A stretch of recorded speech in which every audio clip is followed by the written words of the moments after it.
Hey guys, Jip, Broader Performance here. Okay, just a quick update on this 31 Ford. I haven't done a ton, but this is actually more work than it looks. So I took off the original front cross member, which I think originally they were riveted on, but this one was pretty solidly welded, so it takes some time to cut all those welds and things and grind all that stuff off. I took off the original, well, it wasn't original, but there was a bracket here for a steering box. I think they're using a Vega steering box or something, was the original intent with this car. So that took quite a while to grind that off, actually. So just little things like that kind of eats up time. But in any case, I got the new front cross member tack welded in place. Went pretty well. Just to give you an idea of what I did here, I'm not, disclaimer, I'm not a professional chassis builder or anything, but in my previous life I used to build a lot of machine bases and, large machine bases and things, and they wanted them very precise and square and flat and all that stuff, so I'm kind of used to doing these sort of things. It doesn't really matter if it's a car or for a machine or whatever, but I gotta say I'm real happy with this front end piece we bought. Everything on it seems really, really nice welds and everything, more importantly, everything just seemed nice and square and straight, and you can almost just measure off of any part of this thing and everything just seems to line up. Hopefully I'm right about that. So what I did was, a car frame, it's kind of like if you ever studied jazz theory. They say if the band starts together and ends together, it really doesn't matter what's in the middle. And that's kind of the theory I went on here. So what I did was I ran a piece of mason line down the center of the frame. So I centered the mason line up in the front, where the cross member was going to go, where it matters.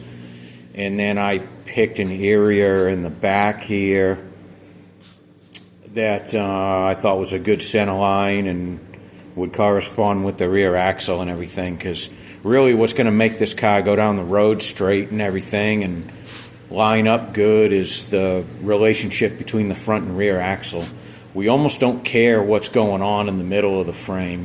That can twist and bend, and it can be off in the middle. We don't care, but we want the correspondence between the front and rear axles. We want them to correspond with each other. That's what I'm trying to say. So I think you guys kind of understand that already. So I did that and ran that mason line down here and squared up this cross member to the frame. The frame's a little bit hard to measure off it because the front just kind of tapers in, so it's not really, you can't just stick a square on the side of the frame and do that, because it, again, that taper that it has in the front.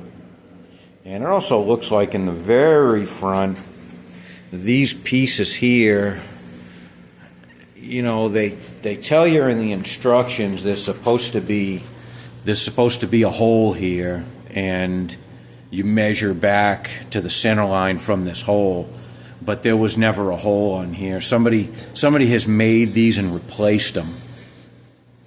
So it looks like they did an okay job. We'll work with that, but I had to find another way to find the original axle center line, because that's really what you're after, is where that center line was. And what I like to do, and I know a lot of guys have different ways of marking things, but something as important as that, I don't want to mark it with, a magic marker or anything like that, or tape, or even scribing lines and things, because these things can get lost, and I kind of want to forever have that location.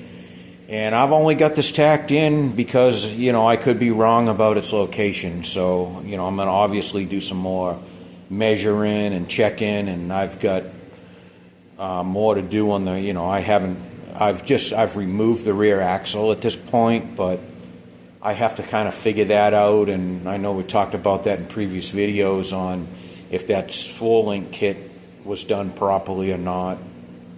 I'm going to have to do some adjustments there, I'm sure, but so you never know, I might have to remove this, so it's just tacked in place for now so I can mock everything up.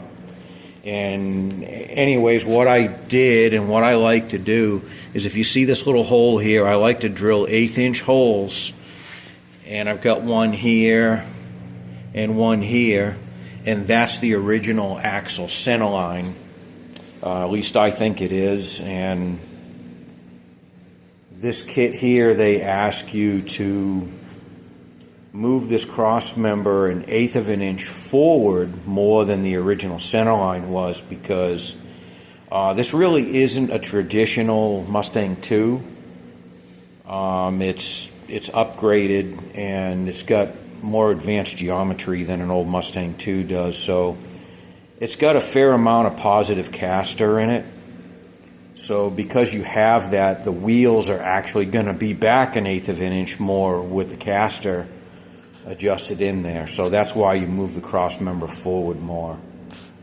And positive caster kind of makes the car ride straight, especially at high speeds and things. So this, the theory is this is going to be a good highway cruiser and things, and you can do 70, 80 miles an hour down the highway and keep up with traffic these days, and it's going to, nice straight ride and feel confident in it. Customer just doesn't want 100-year-old suspension technology on this. He's actually going to drive it, and I commend him for that. And out here where we live in Texas here, there's, a lot of traffic and people drive fast, and this car needs to keep up. So if it's going to be fun to drive, you have to not worry about that stuff. We've got a 41 Ford that's all original, and I love it, but man, it's hell when we come out of the shop here and have to pull out on that road and people are doing 70, 80 miles an hour, and that poor 41 Ford, takes a good 30 seconds to get up to that speed. It's kind of scary. You hate to get rear-ended in a beautiful car like that. But in any case, so this is where I'm at. Spent a lot more time grinding things off, honestly, than I did laying this out and getting it tacked in place. That went pretty fast and smooth, so that was a little bit easier than I expected. What's going to be a bit tricky is because the frame rails taper in, I've got a lot of gap I have to deal with in the front here, and so I'll have to make some little filler blocks in there. They're going to be too hard to try to just, dump it in with the welder. So I'll just put some little filler blocks in there, and that'll help that. And I'm actually using a flux core wire on this, and these don't look as pretty as MIG welds, but because the polarity is reversed on it, you're really melting into the parent metal. It just penetrates extremely well, makes nice strong welds. They're really technically, it's really an arc welder, not a MIG, and it's just a wire feed arc, so you get a lot of good penetration and things. I used to prefer to use an arc welder when I made machine bases, and that, these machine bases that I used to build held several tons, and I always preferred to use an arc welder on it. They wanted me to use a MIG, but just because it was fast, but the welds just didn't. We did strength tests and things, and the welds just didn't have the same penetration. Obviously, I'm not saying MIG is bad or anything, so don't start slamming me for that. Yes, I know if you've got the right heat settings and everything, yeah, they're, very reliable weld and nothing wrong with them. This piece here that we bought from Heights, it's all MIG welded, it looks like, and they did a super job on it, and those welds are never going to be a problem. But in any case, that's what I have, and that's what I'm going to use, and I don't see any reason to get the gas on this. I think welds are going to come out great. So that's where I'm at. I've got to. So next step. These still have to come off for the original suspension. That's going to take some time to cut and grind that off, and just a lot of grunt work there. And I'm going to box the frame in all the way back. And this here, I've decided this piece here, this is going to come out. It's just in the way of that rear suspension. I don't really see why we need it. So that's going to come out, and probably this cross member will be either moved or definitely modified. Maybe I'll make a new one.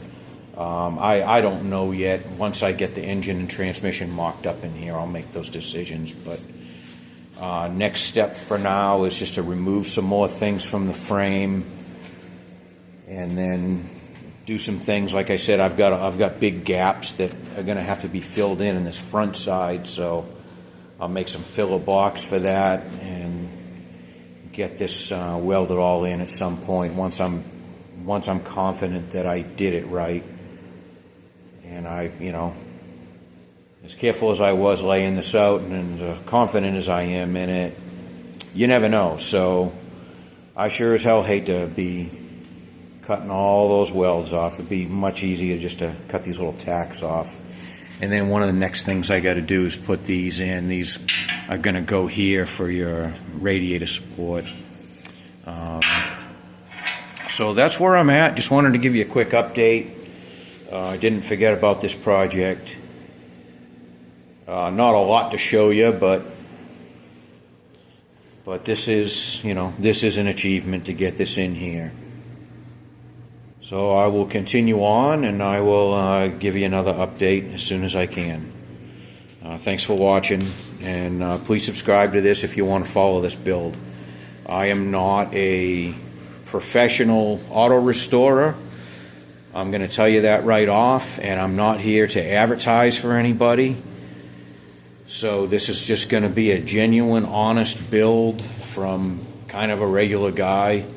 I'm not exactly a regular guy. I do have some experience, but I'm not we're not a pro shop, and we're not trying to drum up business doing this. Honestly, this is a friend of mine, and I'm just doing it to help him out, and just because I enjoy it, not something we're looking to take more cars in or anything. So if you want to follow along with this build, and without all the advertising and flim-flam and drama, I'm not going to throw tools at anybody, and I'm not funny or entertaining.